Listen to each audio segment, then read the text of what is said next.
Storytime-ot akartatok? Hát akkor megkapjátok. Ő itt Mazsi. Mazsi a mamám kutyája. És most nálunk van. Egy 5 napra. Igaz, Mazsi? Igaz. Szia, Rózi. Gyere te is. Ő itt Rózi. Ő egy nagyon jó kutya. Szeret aludni, úgy, ahogy mi.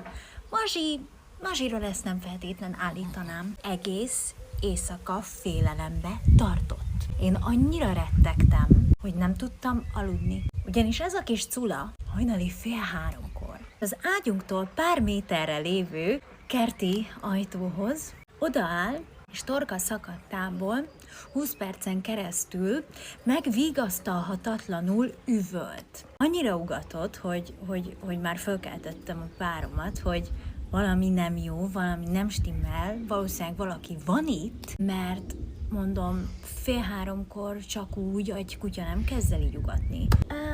Egyszer csak így visít egyet, és így hátraugrik. Tudjátok, mint aki valamitől nagyon-nagyon megijedt. Tehát, hogy így... Rózi, ő békésen alukált tovább a takaró alatt, de a Mazsi retteget, ugatott, morgott.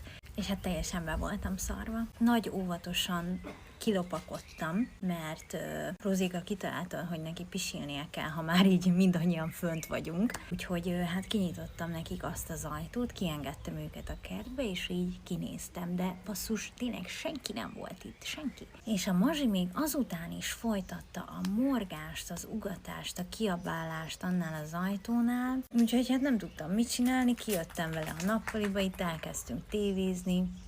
Hát remekül aludtam. Hát ember nem hiszem, hogy ember volt.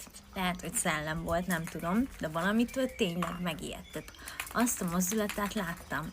Rózika egy pingponglabdával játszik éppen. Úgyhogy ennyi volt a tegnap hajnali storytime. Írjátok meg, hogy szerintetek is szellem volt-e.